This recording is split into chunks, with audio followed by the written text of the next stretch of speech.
అందరికీ నమస్కారం. Latest updates ఇప్పుడు కానీ మనం చూసినట్లయితే 8 గంటలకి ఈరోజు గురువారం ఇక్కడ ప్రస్తుతం అప్డేట్ కానీ చూసినట్లయితే పెద్దపల్లి గురించి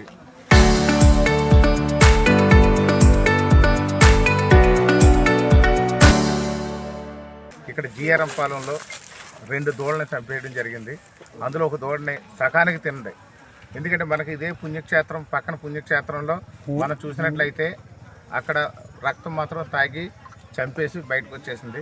కానీ ఇక్కడికి వచ్చిన తర్వాత మొత్తం 3 ఆవులు చంపేసి ఒక దూడని సగం తినేసి మిగతా 2 చోట్ల రక్తం తాగి ఉంది. కాబట్టి ఈరోజు ఆహారం తింది కాబట్టి ఖచ్చితంగా ఇక్కడ అది రెస్ట్ తీసుకునే అవకాశం ఉంది. రెస్ట్ తీసుకునే టైంలోనే మన ఈ రెస్క్యూ టీం అంతా కూడా దాన్ని పట్టుకోవడానికి కూడా అవకాశం ఉంది. ప్రజలు ఎవరు కూడా ఈ పరిసర ప్రాంతాలకు రావద్దని చెప్పి తెలియజేస్తున్నాను. మీరందరూ కూడా పొలాల్లో కూడా సంతరించొద్దని కూడా తెలియజేస్తున్నాను. ఇప్పుడు ఈరోజు ఎట్టి పరిస్థితుల్లో దాన్ని పట్టుకునే విధంగా అధికారులందరూ కూడా ప్రయత్నాలు చేస్తున్నారు. ఎందుకంటే ఇక్కడ ఇది దొరికే ప్లేస్గా కూడా అనుకూలంగా ఉందనే విధంగా కూడా అధికారులు తెలియజేస్తున్నారు.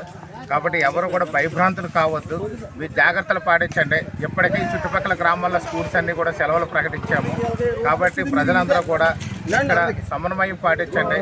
ఎవరు కూడా అనవసరంగా ఇక్కడికి వద్దు. ఎందుకంటే ఇప్పుడు తింది కాబట్టి అది ఎక్కడో పొదల్లో దాక్కుని ఉంది. మళ్ళీ ఆహారం కోసం సగం తిన్న ఆవుని అది మళ్ళీ తినడానికి వస్తుందని చెప్పి అధికారులు తెలియజేస్తున్నారు. కాబట్టి ఈ పరిసర ప్రాంతాలకు దయచేసి ఎవరు రావద్దని చెప్పి తెలియజేస్తున్నాం. Thank you. రాజనారం మండలం మనం తీసుకుంటుంది. ఆ తర్వాత మనకి వెళ్ళిపోద్ది. పడేస్తాం. ఈవేళ కంగారు పడకండి. ఈవేళ రేపట్లో ఖచ్చితంగా దాన్ని సురక్షితంగా అక్కడ ఫారెస్ట్లో వదులుతాం. ఆఫీసర్లు అందరూ కూడా రాత్రులు పగలు పడుకుంటలేదు.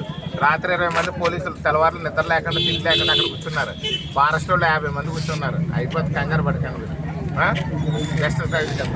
Local to global news at your fingertips. మీ చేతిలో ఒక ఆయుధం. డౌన్లోడ్ రా TV app. Media legend Ravi Prakash is back.